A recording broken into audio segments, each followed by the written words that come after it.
Isaiah chapter 36. In the 14th year of King Hezekiah, Sennacherib king of Assyria came up against all the fortified cities of Judah and took them. And the king of Assyria sent the Rabshakeh from Lachish to King Hezekiah at Jerusalem with a great army, and he stood by the conduit of the upper pool on the highway to the washer's field. And there came out to him Eliakim the son of Hilkiah, who was over the household, and Shebna the secretary, and Joah the son of Asaph the recorder. And the Rabshakeh said to them, Say to Hezekiah, Thus says the great king, the king of Assyria, On what do you rest this trust of yours? Do you think that mere words are strategy and power for war? In whom do you now trust, that you have rebelled against me? Behold, you are trusting in Egypt, that broken reed of a staff, which will pierce the hand of any man who leans on it. Such is Pharaoh king of Egypt to all who trust in him. But if you say to me, We trust in the Lord our God, is it not he whose high places and altars Hezekiah has removed, saying to Judah and to Jerusalem, You shall worship before this altar? Come now, make a wager with my master the king of Assyria. I will give you 2,000 horses, if you are able on your part to set riders on them. How then can you repulse a single captain among the least of my master's servants, when you trust in Egypt for chariots and for horsemen? Moreover, is it without the Lord that I have come up against this land to destroy it? The Lord said to me, Go up against this land and destroy it. Then Eliakim, Shebna, and Joah said to the Rabshakeh, Please speak to your servants in Aramaic, for we understand it. Do not speak to us in the language of Judah within the hearing of the people who are on the wall. But the Rabshakeh said, Has my master sent me to speak these words to your master and to you, and not to the men sitting on the wall, who are doomed with you to eat their own dung and drink their own urine? Then the Rabshakeh stood and called out in a loud voice in the language of Judah, Hear the words of the great king, the king of Assyria. Thus says the king, Do not let Hezekiah deceive you, for he will not be able to deliver you. Do not let Hezekiah make you trust in the Lord by saying, The Lord will surely deliver us. This city will not be given into the hand of the king of Assyria. Do not listen to Hezekiah, for thus says the king of Assyria, Make your peace with me and come out to me. Then each one of you will eat of his own vine, and each of his own fig tree, and each one of you will drink the water of his own cistern, until I come and take you away to a land like your own land, a land of grain and wine, a land of bread and vineyards. Beware lest Hezekiah mislead you by saying, The Lord will deliver us. Has any of the gods of the nations delivered his land out of the hand of the king of Assyria? Where are the gods of Hamath and Arpad? Where are the gods of Sepharvaim? Have they delivered Samaria out of my hand? Who among all the gods of these lands have delivered their lands out of my hand, that the Lord should deliver Jerusalem out of my hand? But they were silent, and answered him not a word, for the king's command was, Do not answer him. Then Eliakim the son of Hilkiah, who was over the household, and Shebna the secretary, and Joah the son of Asaph the recorder, came to Hezekiah with their clothes torn, and told him the words of the Rabshakeh.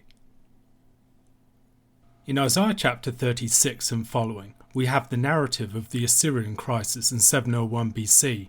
Earlier in the reign of Hezekiah, in 722 BC, Shalmaneser V and Sargon II had defeated Hoshea the king of Israel, and in the process had put an end to the kingdom of Israel altogether. The natural question at this point was whether Judah would suffer the same fate.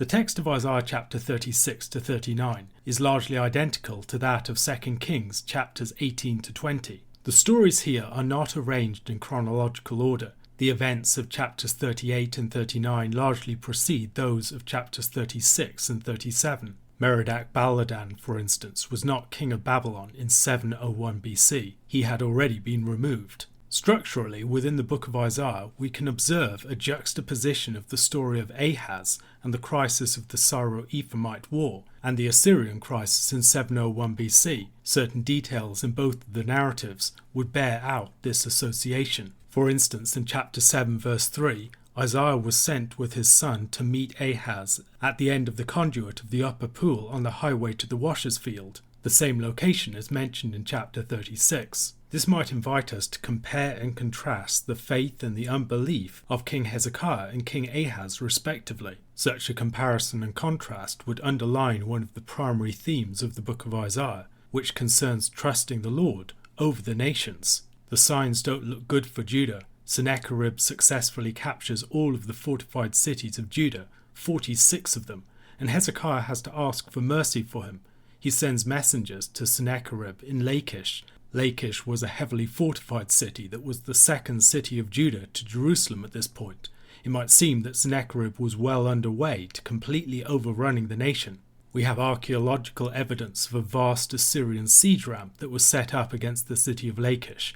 Taking stones from a nearby quarry, they had erected this at one of the weakest points of the wall, and had clearly succeeded in taking down the city. This feat of great manpower and ingenuity was evidence of the unstoppable might and brilliance of the Assyrian war machine. Hezekiah and Judah hoped to be offered mercy in exchange for a grand tribute. Hezekiah's payment of a tribute is recorded in Assyrian annals from the time. Several of Hezekiah's predecessors as king of Judah had raided the treasuries of the house of the Lord to pay tribute to a foreign king. Rehoboam had done it for Shishak, king of Egypt. Asa had given money to Ben-Hadad of Syria to get him on his side against Baasha. Jehoash had given money to Hazael of Syria. During Amaziah's reign, Jehoash of Israel had broken down the walls of Jerusalem and taken away much of the treasure of the temple. Ahaz, Hezekiah's father, had also raided the treasuries of the temple to give money to Tiglath-Pileser of Assyria. Hezekiah attempted the same thing with Sennacherib, giving the silver of the house of the Lord and all of the gold from the doorposts. Not only is Judah now standing in the very greatest jeopardy, but Hezekiah's action in response could be seen to be a troubling one. He's taken tribute that has been given to the Lord and is handing it over to a foreign invader. The hero of the text might wonder whether he is actually placing his hope in the king of Assyria and in making terms with him, rather than in the Lord his God. The king of Assyria sends the Rabshakeh from Lachish, the second city of Judah that has been conquered by the king of Assyria. The Rabshakeh functions as the mouthpiece of his master. He is a high official with the ability to speak in the Judean tongue, which is helpful in this particular situation. He also seems to have some insight into the state of Judah and the nature of its religious belief, among other things. From what we learn from Assyrian annals, a great number of soldiers from Judah had either surrendered or defected at this point. The Assyrians could have gained a lot of intelligence about the internal affairs of the nation of Judah from such persons. The Rabshakeh's speech is perfectly designed to demoralize the people, speaking to Eliakim, who is over the household, who has taken the office that was formerly occupied by Shebna, who accompanies him along with Joah, the recorder. The Rabshakeh presents them with the big question, in whom do you trust? Given Hezekiah's actions in Philistia, it may seem that he's trusting in Egypt, yet Egypt is far from powerful enough to act as an effective ally, even if it were reliable and kept its promises. Lessons should have been learned from its failure to act on behalf of Ashdod. Leaning on Egypt would actually hurt Judah rather than helping them. The Lord has earlier warned Judah against such an alliance. As the Assyrians have conquered cities throughout Judah, they probably noticed signs of a recent revolution in the religious life of the nation. They've seen the ruins of former shrines, seen pillars that have been torn down. They've recognized something significant has occurred and probably gained intelligence from Judean defectors, discovering that Hezekiah has broken down all of the high places and the pillars. This presents the Rabshakeh with a very effective demoralizing argument that he can present to the people in Judah. They've clearly offended their God the Lord, and he has now turned upon them. The Rabshakeh mocks them for their inability to assemble an effective military force. Even if he were to give them 2,000 horses, they would not be able to put riders upon them. Why then would they look to Egypt for horses and chariots when they lacked the men and the skills to use them? The Rabshakeh goes even further in his argument. Not only has the Lord abandoned his people Judah, turning against them because they have abandoned his proper worship, the king of Assyria has been commissioned by the Lord himself against them. It is by the Lord's word that he has gone up to attack Jerusalem. The officials of Hezekiah are naturally greatly dismayed by these words, even more so because they are spoken in the hearing of the regular soldiers on the wall in a language that they can understand. The speech of the Rabshakeh is not meant merely for Hezekiah and his officials. It's also for the more general population. It is designed to demoralize them. The Rabshakeh moves on to develop further arguments that they should not trust in Hezekiah, nor trust in the Lord, allowing Hezekiah to persuade them that the Lord would deliver them. Neither Hezekiah nor the Lord would deliver them from the hand of the king of Assyria. Along with this demoralizing message, The Rabshakeh gives a different piece of propaganda, the message that there is hope if they would only surrender to the king of Assyria. If they would only surrender, each one of them would eat of his own vine and eat of his own fig tree. Each one of them would drink the water of his own cistern. This language is usually associated with the very positive visions of the Lord giving rest to his people in the land, so that they all enjoy their own property and have untroubled relations with their own wives. Here, however, in an almost satanic fashion, the Rabshakeh takes up the words of the Lord, presenting the promise, but twisting it significantly. He presents them with the promise of bringing them into a new land, a land of grain and wine, a land of bread and vineyards. The message here is that the king of Assyria is the one that they should look to, not the Lord. Indeed, the gods of other nations have not helped them. Why should the God of Judah help it? Once again, there is a parody here of the words of the Lord. Who among all of the gods of the land have delivered their lands out of my hand, that the Lord should deliver Jerusalem out of my hand? This mirrors the language of places like Deuteronomy chapter 4 verse 34. Or has any god ever attempted to go and take a nation for himself from the midst of another nation by deeds of terror, all of which the Lord your God did for you in Egypt before your eyes? In such a manner, the Rabshakeh is sowing doubt and fear and demoralization. Judah can't trust its king. Judah can't trust its God. The God of Judah is either on the side of Assyria or a helpless bystander, unable to intervene to save his people from the hand of the king of Assyria. On the other hand, if the people do surrender, the king of Assyria will bring them into a glorious land. He will be their saviour and deliverer. They will look to him for aid. The king had commanded the people not to answer. They must hold their nerve. They must resist the temptation. And they all obey him. They're silent in response. But Eliakim, Shebna and Joah go to the king, and they have their clothes torn as they deliver the message to Hezekiah. A question to consider. Can you see any differences between the account of Isaiah chapter 36 and that of 2 Kings chapter 18? Luke chapter 6 verses 1 to 19. On a Sabbath, while he was going through the grain fields, his disciples plucked and ate some heads of grain, rubbing them in their hands. But some of the Pharisees said, "Why are you doing what is not lawful to do on the Sabbath?" And Jesus answered them, "Have you not read what David did when he was hungry, he and those who were with him, how he entered the house of God and took and ate the bread of the presence, which is not lawful for any but the priests to eat, and also gave it to those with him? And he said to them, The Son of Man is Lord of the Sabbath." On another Sabbath he entered the synagogue and was teaching, and a man was there whose right hand was withered. And the scribes and the Pharisees watched him to see whether he would heal on the Sabbath, so that they might find a reason to accuse him. But he knew their thoughts, and he said to the man with the withered hand, "Come and stand here." And he rose and stood there. And Jesus said to them, "I ask you, is it lawful on the Sabbath to do good or to do harm, to save life or to destroy it?" And after looking around at them all, he said to him, "Stretch out your hand." And he did so, and his hand was restored. But they were filled with fury and discussed with one another what they might do to Jesus. In these days he went out to the mountain to pray, and all night he continued in prayer to God. And when day came, he called his disciples and chose from them 12, whom he named apostles: Simon, whom he named Peter, and Andrew his brother, and James and John, and Philip and Bartholomew, and Matthew and Thomas, and James the son of Alphaeus, and Simon who was called the Zealot, and Judas the son of James, and Judas Iscariot, who became a traitor. And he came down with them and stood on a level place, with a great crowd of his disciples and a great multitude of people from all Judea and Jerusalem and the seacoast of Tyre and Sidon, who came to hear him and to be healed of their diseases. And those who were troubled with unclean spirits were cured. And all the crowd sought to touch him, for power came out from him and healed them all. Luke chapter 6 begins with a couple of controversies concerning the Sabbath. The disciples were permitted by the law to eat of the grain as they passed through a field. This was a form of gleaning, so they weren't stealing. The issue, however, was that they were doing so on the Sabbath, and that what they were doing counted to some of the Pharisees as work.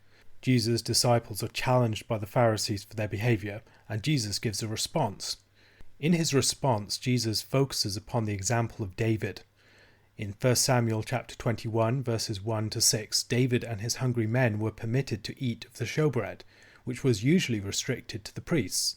Ahimelech the priest, rather than strictly applying the law, recognized that this was an exceptional case and it was legitimate to give the bread to David.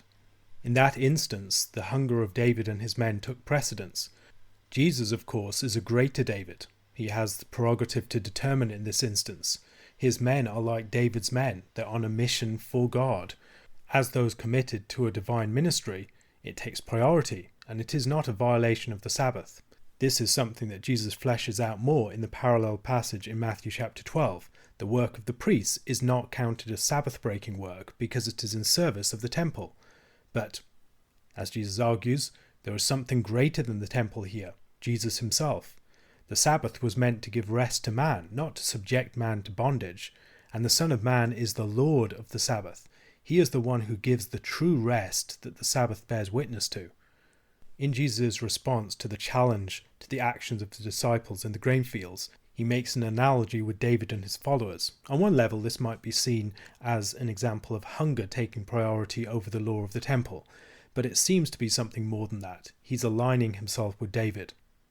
David's eating of the showbread in 1 Samuel chapter 21 does not seem to have been an instance of great hunger and needing bread as an emergency. It's not described in that way. Rather, there seems to be something about David himself and the mission that he's on that gives some warrant for the exception.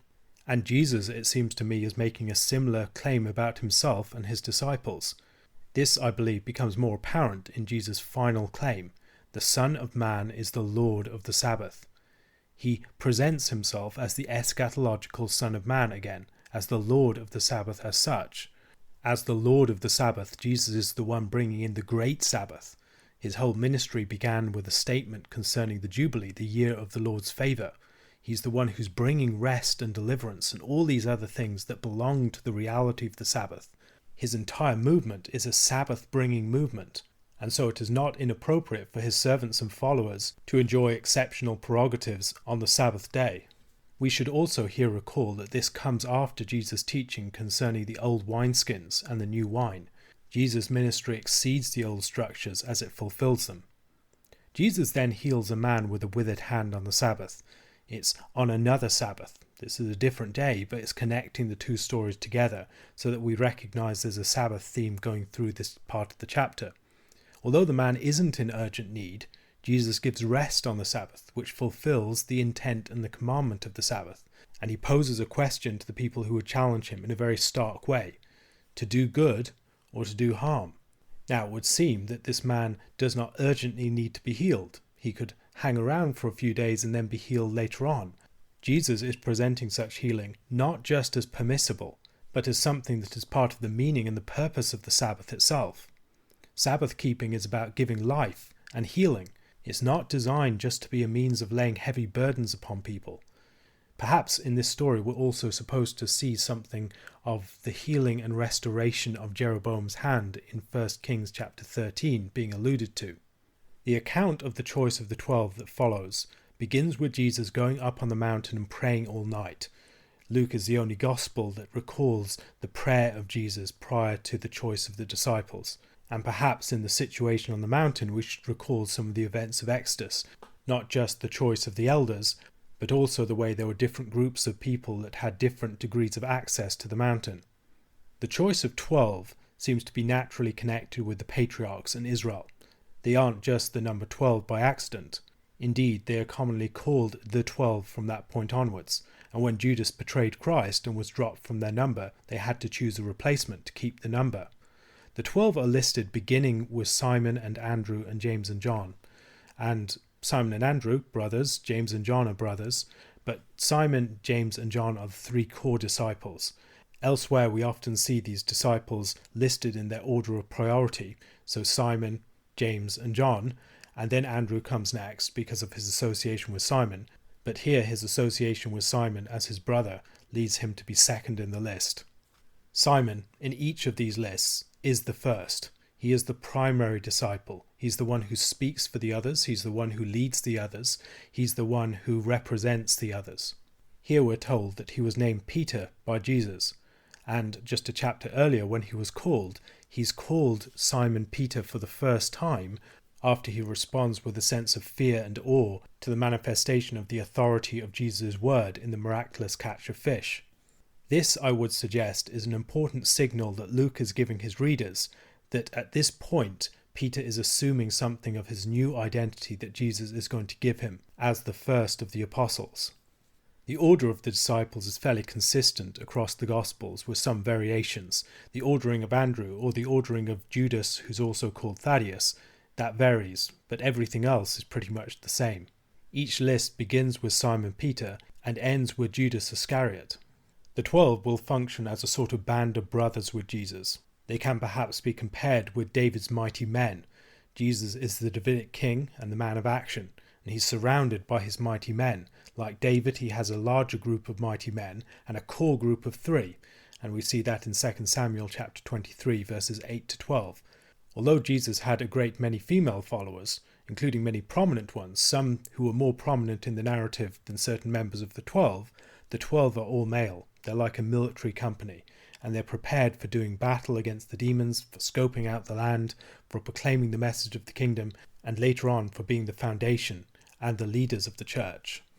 Having chosen the 12, Jesus then goes down the mountain with them, and he's surrounded by a great company of his disciples and then a larger multitude. We see these different groups at various points in the gospel. There are various degrees of proximity to Jesus.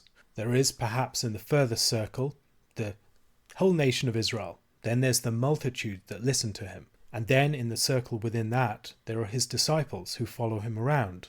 Of those disciples, some are closer than others. You can think of people like Mary Magdalene, characters like Mary and Martha and Lazarus. Then there are the 12, and the 12 are not merely following him around wherever he goes, but they have closer proximity to him. Of the 12, there are 3 who are particularly close: Peter, James and John. Of those 3, Peter is especially close in terms of the mission, whereas the disciple that Jesus loves, who we might presume is John, is closer in other ways. Jesus gathers people around him in this way for a number of reasons, but one of these is that he wants to form a new people. And if you're forming a new people, just dealing with individuals one by one is not enough. You need to form a sort of leadership structure in which your teaching can be disseminated by others and spread throughout a larger multitude. You need to be able to delegate certain parts of your mission to others as well, so that they can assist you in your task. And the 12 will certainly be performing this role in the rest of Luke's work. A question to consider. Jesus has referred to the scriptures on a number of occasions in his ministry so far. What are those particular occasions, and what can we learn from them about the way that Jesus relates to the scriptures?